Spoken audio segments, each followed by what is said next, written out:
Sejun was a straight-A student who only cared about his grades. But one day something happened that flipped his whole life upside down. He accidentally wore his dad's underwear, and let's just say it made things down there look way bigger than they really were. A woman sitting nearby thought he was pointing a gun at her. Freaked out, she smacked him and screamed. And to make things worse, someone filmed the whole embarrassing scene on their phone. By the time Sejun got to school, the video had already gone around. In an instant, he became the biggest joke on campus, and humiliated and furious, he stormed off, only to bump straight into Yugon, the most popular girl in school. The collision sent fried chicken flying all over her spotless jacket. Sejun panicked, bowing and apologizing like crazy. But to his surprise, she spared his life. For a brief moment, it felt like time froze as he looked at her face, his heart racing like the world had stopped just for them. He's into the girl. Later that day, his friend dropped a bomb on him. Yugon already had a boyfriend, and not just any boyfriend. He was a college guy. Hearing that shattered Sejun's heart. His friend didn't hold back either. You'll never stand a chance with her like this. If you want girls to notice you, you've got to change. Your look, your attitude. That same day in choir practice, he watched his crush play the piano, imagining a fantasy life where they got married and had kids.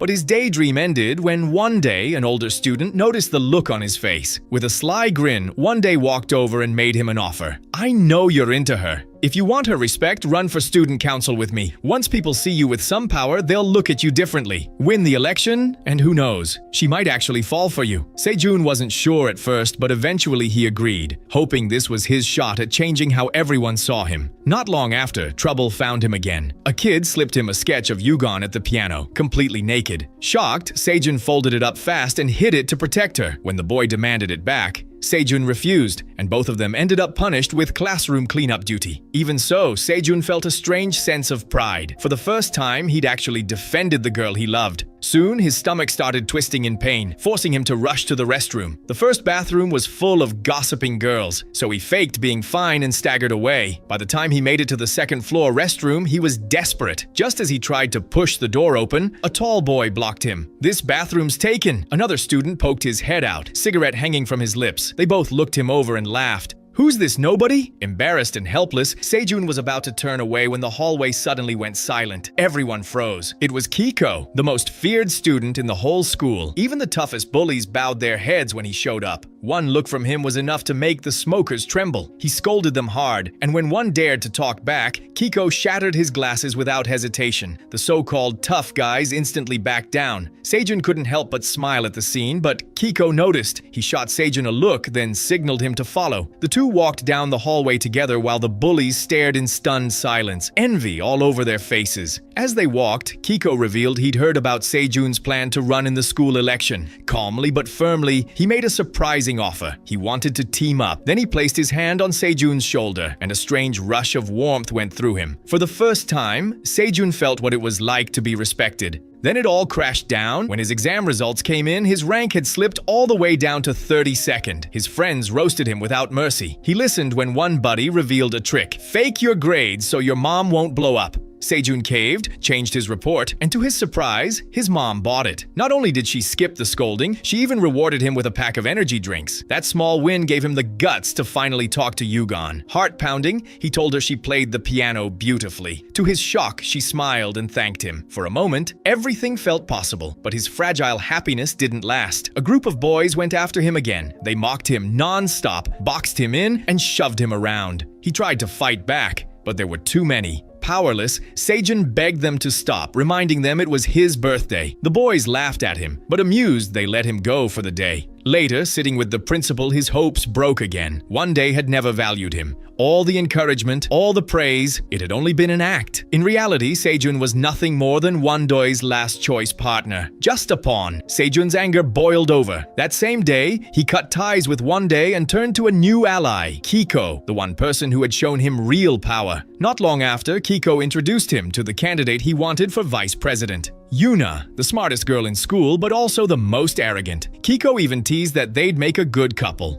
They exchanged disgusted looks, and Yuna scoffed. "I don't like you at all." Sejun froze, so embarrassed his heart felt like it might stop. Later that day, on his way home, Sejun ran into Kiko's sister. Elegant and sharp, she noticed him fiddling with his phone and asked if he was texting his girlfriend. Flustered, he admitted he didn't have one. With a playful grin, she sat beside him on the bus, brushing her arm against his and twirling her hair. subtle moves that made his heart race. Their connection grew fast. They went on a Ferris wheel, wandered around town, and shared small, playful moments. She tied a pink ribbon on his head, called him pretty, and snapped a selfie. For the first time, Seijun felt like he was building real confidence. Out of nowhere, the girl slipped her arm around his shoulders, and Seijun felt butterflies in his stomach, convinced this had to be true love. Spending time with her felt like a blessing from heaven. He was just about to tell her how beautiful she was when suddenly a car pulled up. Without saying a word, Kiko's sister got in with the mysterious man, leaving Seijun standing there with a broken heart. Seeing him so down, Kiko decided to thank him for his help by gifting him an Apple Watch, a futuristic gadget with GPS, and even capable of making dinner.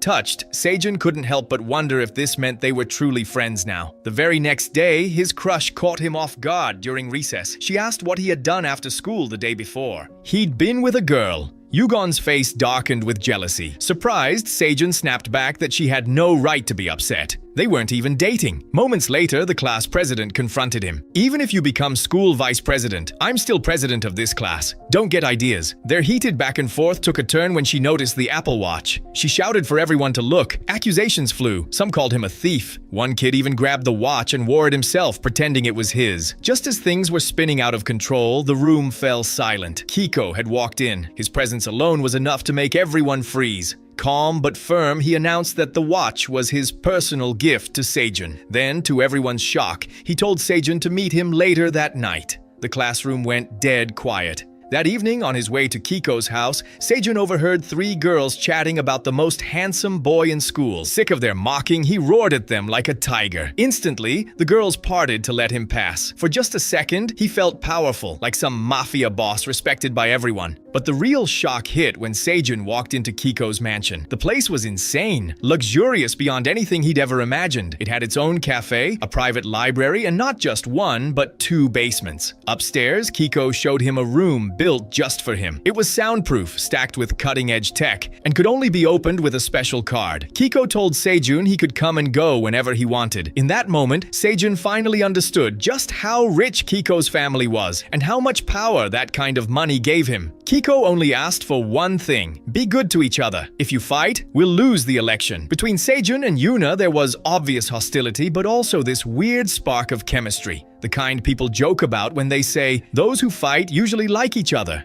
The next day, chaos erupted. A drawing of Yugon, naked at the piano, spread through the class like wildfire. Furious, she demanded to know who had done it. All the evidence pointed to Gontae. The handwriting on the back matched his perfectly. Desperate, Gontae shot Seijun a pleading look, but Seijun turned his face away. Under the teacher's sharp eyes, the handwriting was confirmed. Backed into a corner and humiliated, he lashed out, blaming Seijun for exposing him and mocking him as a pathetic loner. But this time, Seijun didn't cave. He stood tall and demanded Gontae own up to what he'd done. With no way out, Gontae finally broke. He dropped to his knees and apologized to Yugon in front of everyone. Not long after, Seijun got an invitation he never expected: a seniors party. Shocked, he couldn't believe someone like him had made the list. When he arrived, Kiko himself greeted him at the door. Kiko looked laid back in casual clothes, while Seijun stood there awkwardly in his school uniform. The rules of the party were strict: no phones, no pictures, not even to check the time. Seijun felt like he was stepping into some secret government base. He had to give up his shoes, line up with the others, and hand over his phone before walking in.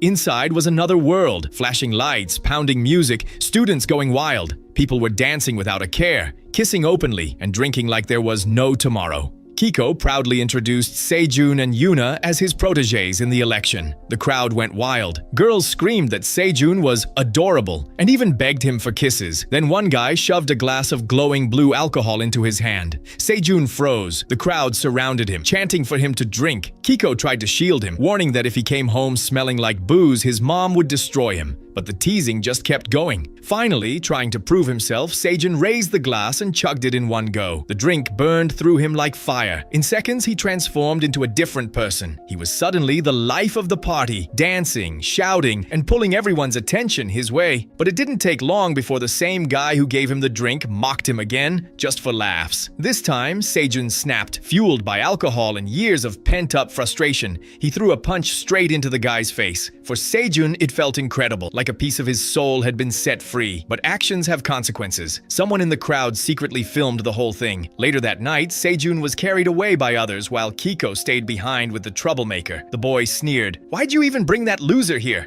Kiko cut him off cold. "Didn't you hear me? I introduced him as my friend." Get lost. Surrounded by cheers and affection, Seijun thought it was the best night of his life. But the alcohol caught up to him. He collapsed, completely unconscious. The next morning, he woke up in an unfamiliar room, lying naked under the sheets. Groggy, he turned his head. A girl was sleeping beside him. Looking closer, he realized with horror that it was Kiko's sister. Panicked, he dressed as quietly as he could and slipped out before she woke up. Later, with a sly grin, he hinted to his friend that he'd spent the night with a girl. His friend didn't buy it, but the rumor spread like wildfire across campus. Overnight, Seijun's reputation flipped upside down. He wasn't the loser anymore. Now he was the Latin lover. Girls swarmed him, throwing hearts, asking for selfies, and treating him like a star. Even the class president, who'd always looked down on him, softened. She even asked to take a picture with him. For the first time, Seijun finally felt what it was like to be adored. But admiration always brings jealousy. Before long, a group of bitter students dragged Seijun into an abandoned storeroom, shoving him hard against the wall and threatening him. Just when he thought things couldn't get any worse, the mysterious biker showed up again. Spotting the red mark on Seijun's neck, he leaned in and promised, "I'll handle this for you." Moments later, the police stormed in and hauled away the bully who'd been tormenting Seijun. Stunned, Seijun couldn't help but wonder, what kind of black magic is this biker using? There were still 16 days left before the election, and the entire school was buzzing with tension. The same bully came back after just one night in jail, his hair messy, his face bruised, and his eyes filled with pure hatred. He tried to scare Seijun again, but this time Seijun didn't flinch. He stood tall and unshaken. Students began to rally around Seijun, and his popularity grew bigger every single day. Meanwhile, one day popped back up, but not because of a scandal. Instead, he showed up on TV, praised as a citizen hero for helping the police catch a criminal. He even received a Medal of Honor. Just like that, his reputation exploded, and suddenly the whole school looked at him as some kind of role model. Seijun felt crushed, but Kiko placed a firm hand on his shoulder and gave him words that stuck. Never run from fear. Face it. Otherwise, you'll never grow. Those words lit something inside Seijun, giving him the push to keep going, not realizing that a storm was about to hit. After school, Seijun tried to get closer to Yuna. He asked if she'd ever had a boyfriend, but she dodged the question. Not ready to give up, he asked if she wanted to grab something to eat, but again she ignored him. Right then, Kiko's sister appeared out of nowhere and slid into the seat beside him, sparking instant jealousy in Yuna. They started talking, though Seijun's face was stiff with nerves, tight as a board. Ironically, that nervous look only made him seem even cuter in her eyes. Suddenly, memories hit him like a wave.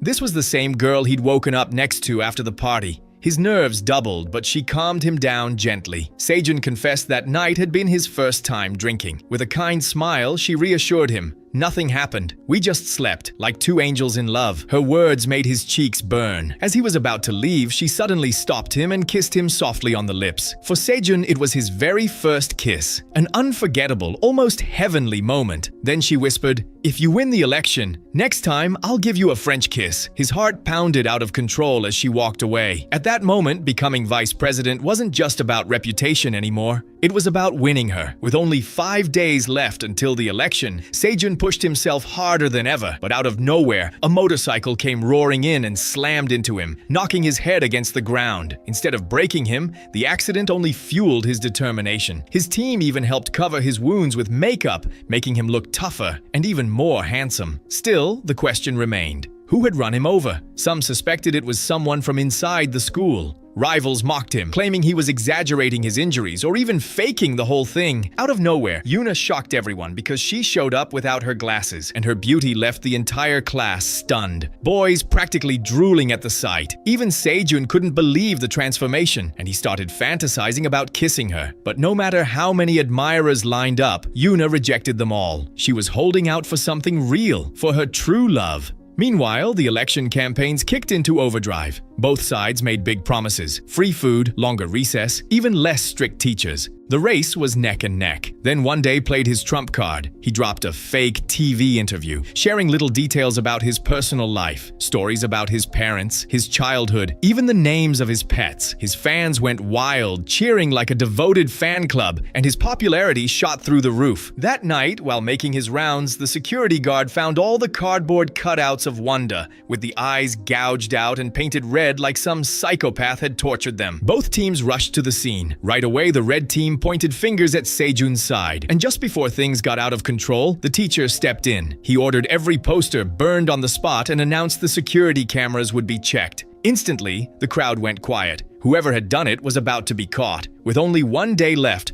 both sides poured everything into their final speeches. The blue team was still behind by 12%. During the debate, things exploded between the female candidates. The red girl mocked her. "You're just decoration for the boys. You're actually useless." Yuna didn't flinch. Standing tall, she shot back, "Being pretty doesn't mean being dumb. That's just the prejudice of truly stupid people." And then, in a bold move, she tears apart one of the red team's posters. The effect was immediate, the crowd erupted, and the blue team's support shot up to 52%. But the chaos wasn't over. Out of nowhere, a student climbed to the rooftop and unfurled a massive banner accusing Kiko of throwing an underage drinking party. The crowd roared with laughter and mockery. Moments later, every phone in school buzzed with leaked photos from that very party. Panic tore through the blue team. Sejun and Yuna exchanged horrified looks, while Wondae stood quietly among the crowd. It was obvious. His side had orchestrated the leak. His popularity skyrocketed to 57%, while Sejun's team dropped like a rock. When all seemed lost, Yuna stepped up with unexpected courage. "Yes, we drank, but we didn't kill anyone. Plenty of you here have done the same in secret." Her bold honesty shook the crowd, but the damage still weighed heavy. Then, right at the last moment, Sejun's team caught a break. They dug up a video of Wondae threatening to kill a player during a soccer match. The clip went public, and just like that, his reputation collapsed. Suddenly, both teams were back on equal footing. The final rally spun out of control. Leaders screamed, students shoved each other, and fists flew. Water splashed everywhere, furniture was overturned, and random objects were hurled through the air. What had started as a student election had turned into a brawl. Punishment came fast. Both teams were forced to clean up the wreckage. But things escalated again when the police arrived. A boy, covered in injuries, sat inside a squad car. Kiko's face went pale. The truth came out. He had pressured that boy to delete the leaked video, and when the kid refused, Kiko had beaten him until he blacked out. Before it could all explode, the biker stepped in, the one who turned out to be Kiko's secret best friend. Taking the blame, he claimed responsibility for the assault, letting Kiko stay in the race. Finally, it was time for the last speeches. Kiko walked up to the stage and was met with boos, shouts, even eggs flying at him, but he didn't flinch. Standing his ground, he admitted, "Yes, I'm a narcissist. Yes, the party was real, but he had learned good values thanks to his friend Sejun, who taught him that if you want to be a leader, you have to be honest and speak from the heart. I owe you all an apology, and I promise that if you vote for me, I'll be your captain until the end of my days." After a few hours, the voting ended and the teacher stepped up to the stage with the results in hand. Everyone watched in anticipation,